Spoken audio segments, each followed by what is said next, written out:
Now a rare look inside a secret world where cameras have seldom penetrated. Into the heart of the Mexican town where human smuggling is the principal business. And would-be immigrants pay inflated prices for what may be their last purchases on this earth. Water to get them across the desert, coats to protect them from the night cold. And if all else fails, rosaries. Here's ABC's Jim Avila. The cold, hard end of the road, a metal slab in the county morgue, Tucson, Arizona, where hundreds of unnamed immigrants end their desperate quest for an American life. And it falls to Robin Reinecke, an anthropologist working among the dead here, to tackle the huge task of identifying the remains of men and women who died crossing the Mexican border over the past 3 years. I think it's really important for us to think about the human cost of our border today. Down the hall, Robin keeps a solemn locker room. People are carrying a lot of religious items with them, like rosaries, many prayer cards. It really, to me, it indicates that you're planning for something where you need extra protection. Reinecke keeps a book filled with the hard luck cases. So these are cases where the family's called in and they haven't found someone yet. They don't know what happened. Their son or daughter called from Altar and said, Mom, we're crossing the border tomorrow. As soon as we get across, I'm going to call you. And they never heard anything. The call never comes. Altar. It's a town we kept hearing about. It's an infamous, dusty crossroads for immigrants coming to the U.S. illegally. The coyotes who prey on them, and the drug cartels who, some say, control it all. Few have ever gone there with cameras. Who do we choose to provide a halo of protection? An unarmed, diminutive Good Samaritan named Sister Mercedes. The economy is all based on the immigrants. Yes, the immigrants sustain the town. She helps run a shelter for the migrants and is untouched by the cartels. So we venture through the heart of town, the Zócalo, or Center Square. This is where they all meet, people from different places, from Nicaragua, Honduras, El Salvador, Guatemala. There is a church here watching over it all. But the guys in these white vans do not seem very religious. They're coyotes. Their gutted vehicles line the square. They take 20, even 30 people in there, like sardines.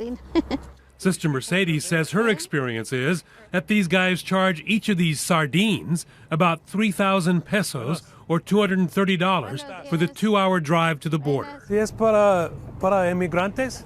But this coyote swears the price is only 100 pesos per head, about $8, and then is anxious for this nosy reporter to move along. All of this is for the migrants. All of these products are what they buy to take with them. Bags, jackets, ski masks, blankets. The desert gets surprisingly cold. And everything's in camouflage. And here, hanging up in every shop, is an item you won't see at Saks or even Walmart, carpet shoes. That's what they put on so they don't leave footprints in the desert, so the Border Patrol doesn't find them. Also in high demand, rosaries, protection from a higher source. And over here, we run into a group of would-be migrants sizing up those carpet shoes. ¿Cuándo su paso? We plan to cross tomorrow at night if they give us a chance. Mañana?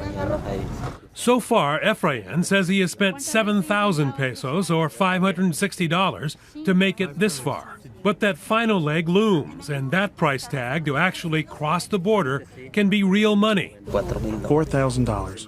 With real risks. The biggest dangers are dehydration, snakes, and animals. Their next and final step here in Altar is the most risky. They're meeting with the coyote. Your part, how much money do you charge to get them from Altar to the United States? It depends, but usually, to go to Phoenix, we ask $3,500. Not sure if this is their coyote, but he was the only one willing to speak with us here at Altar. And then only if we didn't show his face. Why do you think it's okay even though it's against the law? If you don't rob the migrant, if you treat him well, it's fine. I believe we're offering them a service. And that, my friends, is Altar. Very happy to get the sour taste of a predatory business out of our mouths.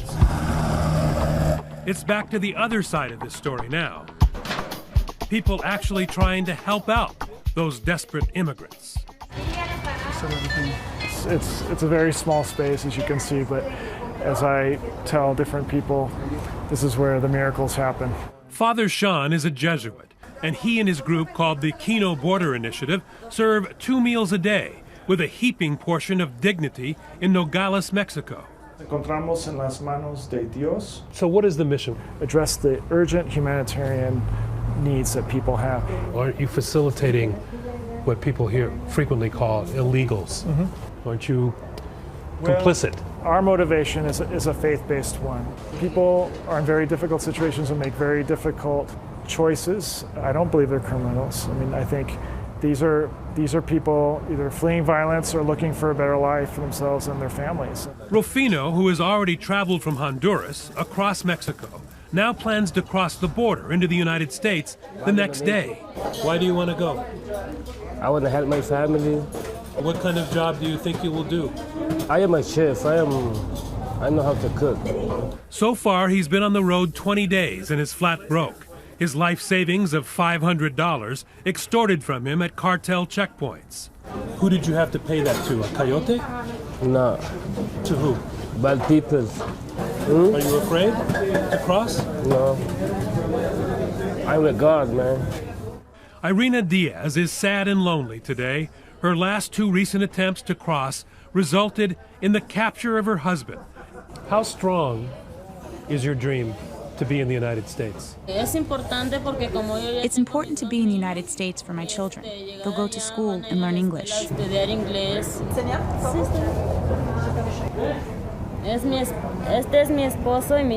All the trips, all the danger, it's all for these 2 kids, right? They are everything to me. They will have a better life and won't suffer as much as me.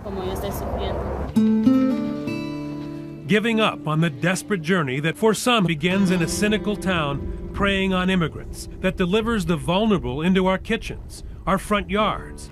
And yes, sometimes to that morgue where Robin Reinecke keeps the small mementos of the dead. They're kind of humble, intimate things, you know.